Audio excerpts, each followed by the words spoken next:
Wraith by William Toney. Chapter 5. The Bargain.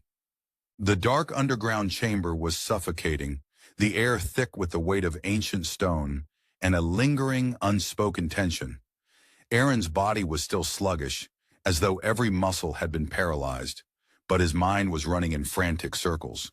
The pain from the alleyway attack seemed a distant memory now, replaced by something far more pressing. Allistor's words. The dapper devil standing before him, his gold-flecked eyes gleaming with an unreadable emotion, had just offered Aaron the one thing he'd never imagined he'd want. Power. Aaron was no fool. He knew better than to trust something like Allistor. The man, or whatever he was dangerous, manipulative, and undoubtedly had his own agenda. But in the face of his helplessness, in the wake of the brutal assault he'd just endured, Aaron was lost. He wasn't strong enough to protect Lilah, to stand up for himself. And the thought of more nights like that one, more terror for him and Lilah, was unbearable. What kind of power? Aaron's voice cracked, betraying his uncertainty. But he didn't care. His voice was desperate, even if he didn't want to admit it to himself. What are you asking for in return? Allistor's smile remained thin and enigmatic, his gaze unwavering. Oh, no need to worry about that just yet, Aaron. Power always comes at a price, of course. But it's not for me to decide when that price is paid. The choice, as always, is yours. Aaron narrowed his eyes. He could feel the weight of the room pressing down on him. Every stone and shadow seemed alive, as though they were watching him. He didn't know whether to feel frightened or thrilled, and that frightened him even more. This wasn't some mystical choice of fate. It was real. Whatever this was, whatever Allistor was offering, it wasn't a simple matter of fantasy. So what do I have to do? What's the catch? Aaron demanded, trying to ignore the sick feeling in his gut. He wasn't the type to fall for tricks. He couldn't let himself be swayed by promises of easy power. But what if? Allistor chuckled, and his laugh echoed off the stone walls. It wasn't malicious, but it was knowing, as if he already had Aaron figured out. No catch per se. Just this. You'll have the power to exact retribution on those who've wronged you. The kind of power that makes others pause before they lay a hand on you, or anyone you care for. Allistor paused, his golden eyes glinting in the dim light. You won't be the man you were before. You'll be something else, something greater. Aaron clenched his fists, still unsure whether to take the deal.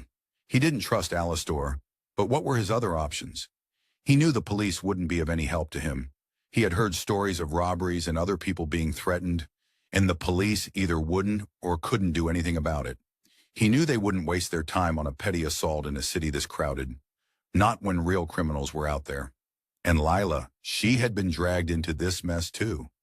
The fear for her safety was unbearable.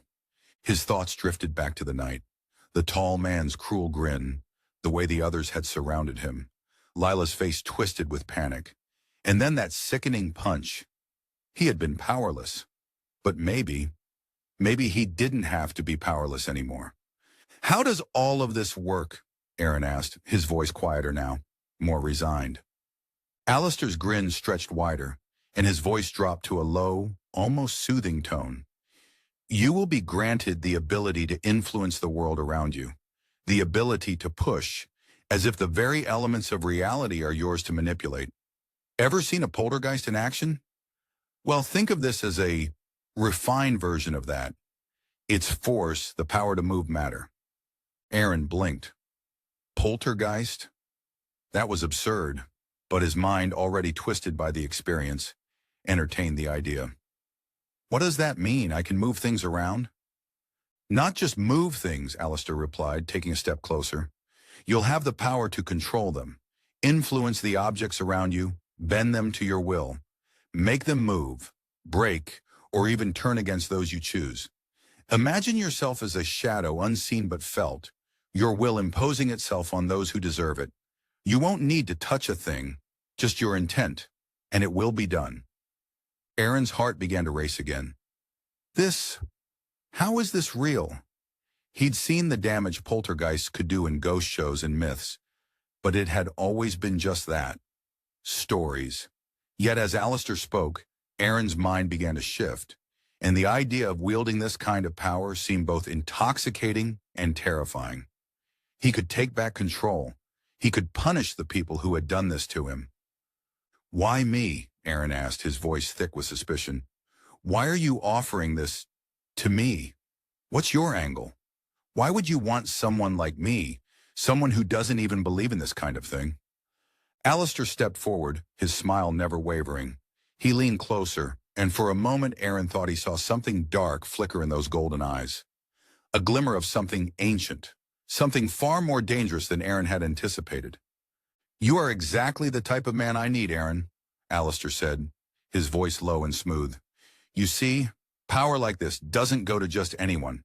It takes someone with the will to use it. You've been broken. I'm here to give you the strength to stand again, to strike back. And should you choose to accept this power, you'll never be weak again." Aaron's thoughts were chaotic, swirling between doubt and desperation. He didn't want to be controlled by this devil. He didn't want to owe him anything. But the alternative was to keep cowering in fear, to let those men, those thugs, tear apart his life and the woman he loved. He had no other choice. "What do I need to do?" Aaron asked, his voice firmer now. Allistor's lips curled into a satisfied smile. "Touch the pot, Aaron. Touch the pot and accept. The moment you do, the power will be yours." Aaron's hand trembled as he raised it, reaching for the pot. He closed his eyes for a moment, shutting out the world, centering his thoughts. He had no other choice. He had to protect Lilah, and if this was the only way to do it, then so be it. His decision felt like a weight settling over him, something heavy, almost irreversible. But it was done, his hand resting on the pot. He felt a burst of cold energy filling his body. Allistor's face shifted to a wicked grin. Aaron opened his eyes to see Allistor watching him with quiet amusement. "Very well," Allistor said. "The power is yours now, Aaron. The choice, as always, is yours to make. Use it wisely.